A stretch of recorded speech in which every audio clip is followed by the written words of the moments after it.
Aujourd'hui, je vais parler à tous ceux qui me suivent, qui ont le projet de se marier. Que vous soyez jeune ou moins jeune, si vous voulez vous marier, ce message vous concerne. Je vais vous donner un conseil que je trouve dans la parole de Dieu. Beaucoup de gens ont eu des conseils, ils ont suivi ces conseils et ils ont eu des mariages réussis. D'autres ont eu de mauvais mariages parce qu'ils n'ont eu personne pour leur donner des conseils. Tu n'as peut-être pas trouvé quelqu'un pour te donner des conseils. J'aimerais te conseiller à travers la parole de Dieu. C'est un conseil que je trouve dans la parole de Dieu. Ceci concerne les filles ainsi que les hommes. Quand tu veux te marier, tu as des préférences. Chacun d'entre vous peut décrire clairement la femme qu'il veut ou l'homme qu'elle veut, mais j'aimerais vous dire que la première chose que vous devriez prioriser plus que toute autre chose, c'est le cœur de la personne parce que tu ne connais pas son cœur. Peut-être qu'à l'extérieur, cette personne est comme tu veux, elle a la taille que tu veux, elle a les yeux que tu veux, mais après avoir vécu avec elle, tu vas te rendre compte que son cœur est conçu d'une façon que tu ne peux pas supporter.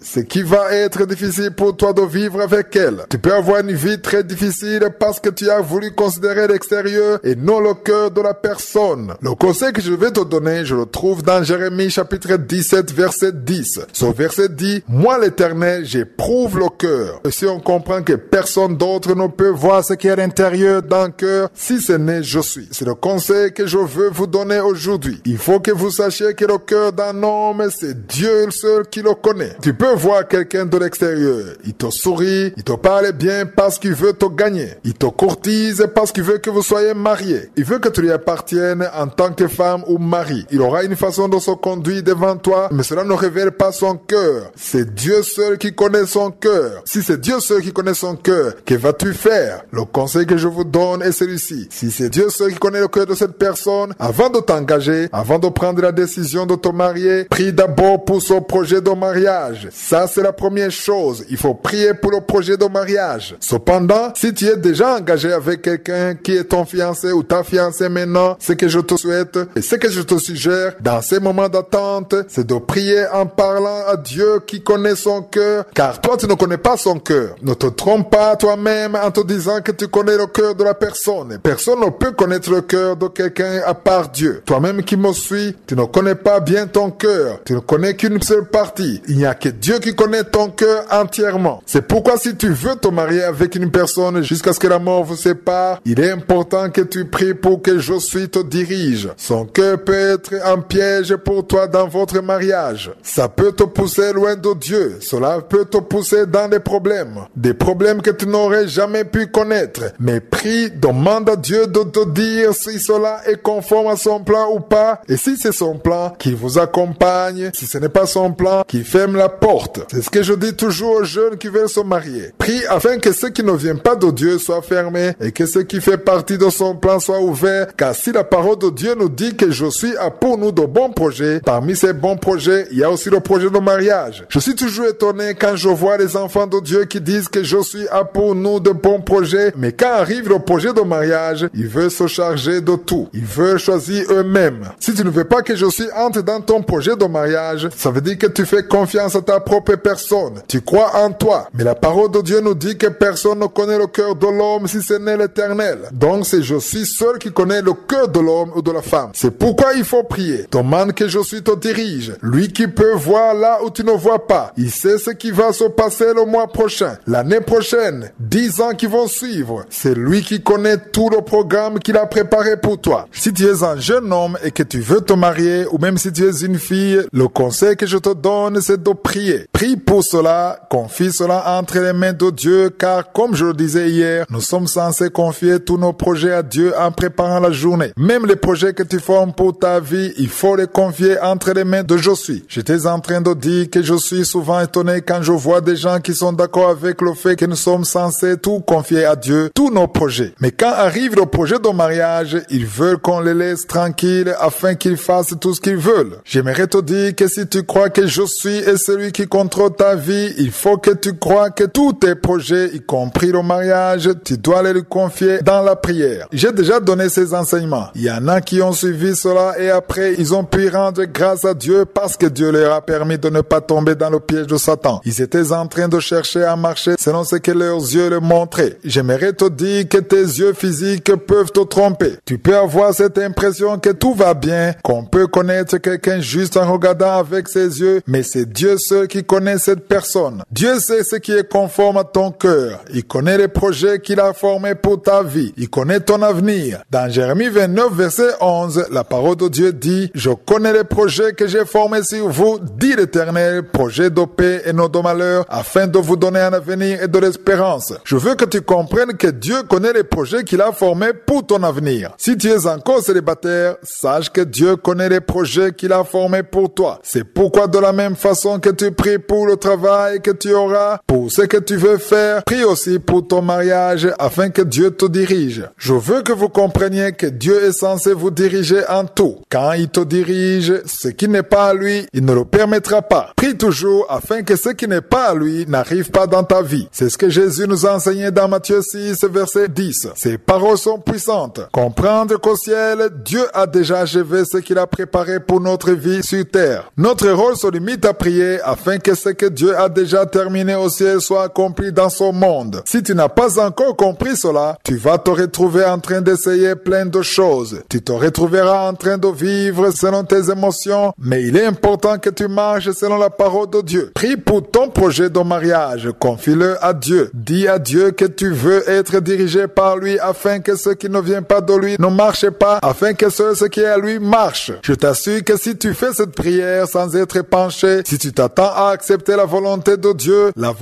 Dieu sera accomplie dans ton mariage. Ici, je m'adresse particulièrement à ceux qui ne sont pas encore mariés. Tu es peut-être en train d'écouter ce message alors que tu es déjà marié. Sache que même si tu te dis que tu n'as pas prié, ce que je dis souvent dans cette émission, même si tu penses t'être trompé de partenaire, même si tu as trouvé plus tard que cette personne n'est pas comme tu t'imaginais, si tu es déjà marié, il faut savoir qu'il y a déjà une alliance entre vous. Tu ne dois pas quitter cette personne. Vous devez rester ensemble. C'est ton mari ou c'est ta femme. Ce que tu es censé faire, c'est prier afin que Dieu te fortifie et c'est lui qui pourra enlever toute chose qui fait que votre mariage ne marche pas. Dans ce message, je suis en train de parler à ceux qui ne sont pas encore mariés. Même si tu es déjà fiancé, prie pour cela, prie pour lui ou pour elle. Confie cela entre les mains de Dieu. C'est toujours une bonne chose de prier. C'est très important. Ne prie pas en insistant, en disant à Dieu que tu veux absolument que ça marche. Dis-lui que tu veux être dirigé par lui. C'est lui qui te guide vers son plan parfait. Si c'est sa volonté qu'il accomplisse cela, mais si ce n'est pas sa volonté qu'il ferme cette porte et que cela n'arrive pas, je te souhaite de rester dans le plan de Dieu parce que dans Éphésiens 2, verset 10, il est écrit que nous avons été créés en Jésus-Christ pour de bonnes œuvres que Dieu a préparées d'avance afin que nous les pratiquions. Nous ne sommes pas censés marcher selon nos programmes, mais nous sommes censés marcher selon ce que Dieu a préparé d'avance. Le conseil reste le même. Prie pour ton projet de mariage afin que Jésus se manifeste dans tout ce que tu vas préparer.